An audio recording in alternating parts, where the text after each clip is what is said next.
Picture चालू करो बे। कह रहा हूँ कि उत्तर प्रदेश की बाकी समस्याओं का समाधान हो गया। क्या बात कर रहे हैं? ये वाली टेक्नोलॉजी जो है, गोबर वाली टेक्नोलॉजी, ये इंडिया से और उत्तर प्रदेश से बाहर नहीं जानी चाहिए। ये बताओ कि दुनिया, मतलब ये कह रहे हैं गोबर से लीपो, गोबर से पेंट करो। एशियन पेंट्स का क्या होगा, मैं तो ये सोच रहा हूँ। गजब बेइज्जती है। रशिया गोबर से क्यों नहीं लिपता, ये बताओ। ये वाली लिपाई जो है रशिया में क्यों नहीं होती, ये यूनाइटेड स्टेट ऑफ अमेरिका में क्यों नहीं होती, कनाडा में क्यों नहीं होती, दुनिया भर के डेवलप देश हैं, वहां पर गोबर की बात क्यों नहीं होती। ये बड़ी अच्छी बात कही आप। मुझे आपत्ति है, इस देश में मूल धारा की बात नहीं हो रही। उससे जिस मुख्यमंत्री को प्रदेश में शिक्षा के ऊपर बात करनी थी, जिस मुख्यमंत्री को प्रदेश में रोजगार के ऊपर बात करनी थी, जिस मुख्यमंत्री को प्रदेश में हो रही हिंसाओं के बारे में बात करनी थी, जिस मुख्यमंत्री को प्रदेश में हिंदू मुसलमान पर हो रहे विवादों पर बात करनी थी, जिस मुख्यमंत्री को उत्तर प्रदेश में उत्तर प्रदेश के लोगों की समस्या के बारे में बात करनी थी, वो मुख्यमंत्री आदेश कह रहा है कि गोबर से पुताई चालू करो। तो इतना लाइफ खराब हो गया। मोदी जी एक और दावा करते हैं कि मैंने जो किया 10 सालों में, एक ट्रेलर है, फिल्म अभी बाकी है, बहुत कुछ करना है तीसरी बार में। अभी मजा आएगा ना भिड़ो। जो मोदी जी ने किया 10 साल में, वो यकीनन अभी तक किसी ने नहीं किया, कोई नहीं कर सकता। इतना झूठ तो कोई बोल ही नहीं सकता। नहीं बेटा, ये ठीक नहीं है। प्रधानमंत्री जो देखा, जो डंके की चोट पे कहता है कि अगली बार भी मैं बनूंगा प्रधानमंत्री, ठीक है, और फिर कहता है जी लोकतंत्र को कोई खतरा नहीं है, कोई ईवीएम की सेटिंग नहीं है। चुनाव आयोग पर पहली बार सवाल उठे 10 साल में। बात तो सही है। पहली बार भैया चंडीगढ़ जैसा कांड हुआ मेयर इलेक्शन में, ठीक है। तो 10 साल में जो उपलब्धियां मोदी जी की हैं, 10 साल में तो ऐसा कभी नहीं हुआ। मोदी जी ने यकीनन 10 साल में वो शासन दिया है कि अगले 100 वर्षों तक याद किया जाएगा। लेकिन मोदी है तो मुमकिन है कि एक ऐसा दूरदर्शी प्रधानमंत्री भी देश को मिला था कि जिसने पराकाष्ठा क्रॉस कर दी थी, ठीक है, डेमोक्रेसी की सीमा और हदें लांघ दी थी। अच्छा बात नहीं है। जब बीजेपी के प्रवक्ता और मोदी जी के लोग और गोदी जी लोग किसी विषय को इतनी प्रशंसा करने लगते हैं, तो मुझे एक डर आने लगता है कि कल यही कहीं ऐसा ना हो कि एक दिन साहब उठें और कहें नहीं ये बिल अब वापस है। तो कितनी ज्यादा अपमानित होना पड़ता है जो लोग उसी की प्रशंसा दिन रात किया करते हैं। बात तो सही है। जैसे इसी तरह प्रशंसा कर रहे थे, जैसे आज सब लोग प्रशंसा वक्फ बिल का कुछ दिनों से कर रहे हैं। 3 काले कृषि कानूनों की इसी तरह प्रशंसा करते थे, वापस ले लिया गया, बताने लगे कि वापस लेने में कितनी अच्छाई है। कहते थे कि हम जनगणना नहीं कराएंगे, दिन भर करते थे, कटोगे तो बटोगे, क्या क्या करते थे, सालों चलाया। तो धोती खोल रहा है। तो आज भी योगी दोनों लोगों ने मिलकर मोदी जी और गोदी जी लोगों ने रुकते जाइए, तो और उसे भी साहब ने एक दिन कह दिया नहीं हम कराएंगे। मीडिया से लड़ाई लड़के आपका पिछले 11 वर्षों में कुछ नहीं हो पाया है। हम तो आपको मंच दे रहे हैं अपनी बात को रखने का। देखिए, हमें गाली देकर आपके 4 वोट नहीं पड़ रहे हैं, कमी हो रहे हैं। तकलीफ हुआ है बेचारे को। बोल। अरे सुनिए, बोलिए। हाँ, आप भी, अरे सुनिए, आप भी सुनिए थोड़ा। मैं कहता हूँ सुनिए तो आज के बाद मत बोलिएगा, बस। अच्छा जाते हैं, बहुत हुआ, आज के बाद मत बोलिए, मेरा निवेदन है आपसे। जब आप पक्षकार बनते हैं किसी चीज के, अरे पत्रकारिता पे आपका ज्ञान नहीं चाहिए प्रभु। तेरी भी जली ना। करवाली बेइज्जती। मोदी जी तो कहते हैं कि मैं गरीबी के बीच में जिया हूँ, मैंने गरीबी नजदीकी से देखी। अभी मजा आएगा ना भिड़ो। गरीबी नजदीके से देखिए, 17 साल की उम्र में घर छोड़ दिया था। उसके बाद वो अमेरिका राज्य के 29 स्टेट्स का दौरा कर गया है। 50 राज्य है अमेरिका में, उसमें से 29 स्टेट का उन्होंने दौरा कर लिया। कितने शानदार गरीब हैं। पेरिस में जाके फोटो खिंचवा रहे हैं एफिल टावर के सामने, कितने शानदार गरीब हैं। व्हाइट हाउस के सामने खड़े होकर फोटो खिंचवा रहे हैं, कितने शानदार गरीब हैं। उसके बाद वो हिमालय में भी चले गए, एक ही जगह वहाँ अमेरिका में भी, दूसरी बार वहाँ पे भी हिमालय में भी थे, वो तपस्या भी कर रहे थे। 71 की लड़ाई में आके उन्होंने युद्ध में भी हिस्सा ले लिया था, ठीक है जी। और उसके बाद वो इतने बढ़िया गरीब कि 84 में जब ईमेल का आविष्कार भी नहीं हुआ था, उनके पास स्पेशल अपना ईमेल का पूरा नेटवर्क था, जिसपे डिजिटल कैमरे से फोटो खींच के उन्होंने बकायदा ईमेल कर दी थी। कितने अमीर थे ना। पूरी दुनिया के पास ईमेल नहीं है, डिजिटल कैमरा नहीं है, लेकिन मोदी जी अकेले ऐसे व्यक्ति, इतने गरीब व्यक्ति थे बेचारे, कि जिनके लिए स्पेशल ब्रह्मा जी ने उनको भेजा था, बेटा ये तेरा ईमेल का नेटवर्क है और ये रहा तेरा डिजिटल कैमरा, फोटो खींच और भेज। पंजा ने और लालटेन ने सिर्फ बिहार को लूटने का काम किया है, मोदी जी कह रहे हैं।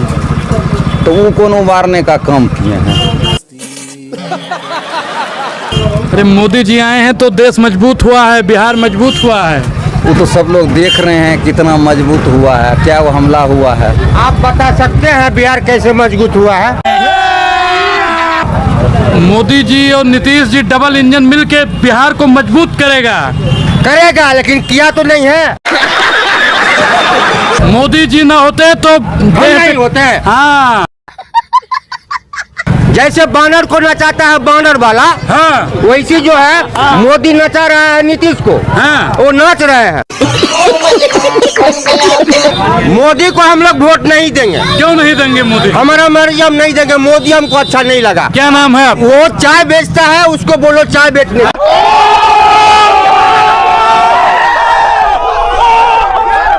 पिलाएंगे योगी जी, योगी जी आएंगे, गोबर वाला काढ़ा ही लेके आएंगे। गोबर वाला पीछे गोमूत्र भी पीते हैं और गोबर का काढ़ा भी पीते हैं। योगी जी की क्वालिफिकेशन है हिंदू धर्म और डिप्लोमा का है। ठीक है, और सुनो 10वीं है गाय का गोबर, ठीक है, और इंटरमीडिएट है गाय का मूत्र, बस इतना ही है। क्वालिफिकेशन क्या है? ठीक है, भक्तों क्वालिफिकेशन क्या है? गोबर साफ करना और मूत्र का गिलास धोना, बस। पिए भी नहीं पाए मूत्र अभी तक, बस छिड़काव से पागल है, मूत्र का छिड़काव हुआ पागल है। गाय का पेशाब छान के पिए कर। बात कर रहे हैं। हमें अंधभक्त बनने में बहुत मजा आता है। अच्छा, तो हमें अंधभक्त बोल के भक्ति का नाम दिया जाता है। अंधभक्त होने पे गर्व है। हाँ, बिल्कुल। प्राउड टू बी चूतिया। मैं बच्चों से पूछता हूँ, सेकुलरिज्म को हिंदी में क्या कहते हैं? पंथ निरपेक्षता। और आप लोग धर्मनिरपेक्षता कहते हैं। हमेशा आपने धर्मनिरपेक्षता सुना होगा। बोलने दे, तकलीफ हुआ है बेचारे को। ये देश धर्मनिरपेक्ष नहीं हो सकता। बोल। सिर्फ हिंदू ही समाजवादी है। कैसे? सिर्फ मंदिरों में आपको भंडारा मिलता है और लंगर मिलता है। बताइए दुनिया में कौन से दूसरे मजहब के केंद्र है जहां फ्री का खाना मिलता हो? यह है समाजवाद। आपकी औकात बता रहा हूं सर, बुरा नहीं मानना sir. Bharatiya Janata party RSS के लोग जनता को गुमराह करने की कोशिश करते हैं। शब्द गलत बोला हो, चैलेंज बोल रहा हूं मैं, सारे गलत बोले। एक शब्द गलत नहीं बोला है। आपके नेताओं के जाकर सर्च करिए, सारे गलत बोले। धर्मनिरपेक्ष अब सुन तो लें, नहीं लिखते थे। अब सुन तो ले, मैं होते हैं मानवर, सुन तो लें। पहला तो यही शब्द बोला है, आप ये गुमराह करते हो कह के। धर्मनिरपेक्ष होने का मतलब धर्म से विरत होना नहीं है। अपने अपने धर्म का सब पालन करो, सबको बराबर अधिकार है। सरकार सब धर्मों को बराबर दृष्टि से देखे, ये धर्मनिरपेक्ष शब्द का अर्थ है। दूसरा, आपने झूठ ये बोला केवल हिंदू ही भंडारे चलाते हैं। सबसे ज्यादा भंडारे सिख चलाते हैं। सिखों के यहाँ जो गुरुद्वारा में फ्री भोजन होता है, और वो ये नहीं देखते कि किस जाति का, किस धर्म का आदमी है। मंदिर में भी नहीं देखा जाता है। मंदिर में भी नहीं देखा जाता। धर्म के अपने धर्म के में सब काम करते हैं। बात तो सही है। कि कहीं मंदिर, कहीं मस्जिद की हम तख्ती लगा बैठे। हमें एक घर बनाना था, मगर ये क्या बना बैठे। परिंदों के यहाँ फिरका परस्ती क्यों नहीं मिलती? कभी मंदिर पे जा बैठे, कभी मस्जिद पे जा बैठे। हर मुस्लिम देश इजराइल को दुश्मन समझता है। हाँ, ये बात तो है। हर मुस्लिम देश, और इजराइल अकेला देश है जिसने मुस्लिम देशों की फाड़ के रखी हुई है। अभी बता दो मुस्लिम देशों की फाड़ के रखी हुई है। अब किसकी फट रही है? देशों की अब किसकी फट रही है? कह रहे आप किसकी फट रही है? इराक की देखो क्या हाल हो गए। अब किसकी फट रही है ताऊ जी? आप देखो, जान बचाते फिर रहे हो। हेलो, हाथ जोड़ते फिर रहे हैं। किसकी फट रही है? कौन हाथ जोड़ रहा है? कहा होता कौन सी गोदी में गलत बात कर। एक मिनट नहीं मेरे भाई। क्योंकि बीजेपी जो है भारत पंथ है और बाकी सब भारत विरोधी पंथ है। क्योंकि ये यहाँ पर बात करते हैं जाति प्रथा खत्म होना चाहिए, लेकिन जब बात आता है तो ठाकुरवाद और जो ब्राह्मणवाद यहीं पर ये लिपट के रह जाते हैं। मैं बोलता हूँ भारत से जाति प्रथा खत्म होना चाहिए और सबको एक धागे पे जुड़ना चाहिए। जो भारतत्व है, जो हिंदुत्व है और भारतत्व है, इन पे पूरे भारत को एक साथ जुड़ना चाहिए। हम करते हैं प्रबंध। तो फिर जब राष्ट्रपति दलित बनाते हैं और राष्ट्रपति आदिवासी बनाते हैं, तो फिर प्रधानमंत्री क्यों जनसभाओं में कहते हैं कि उनकी त्वचा का रंग देख के और दलित आदिवासी देखकर और राष्ट्रपति बनाते, तो फिर जाति का क्यों कहते हैं?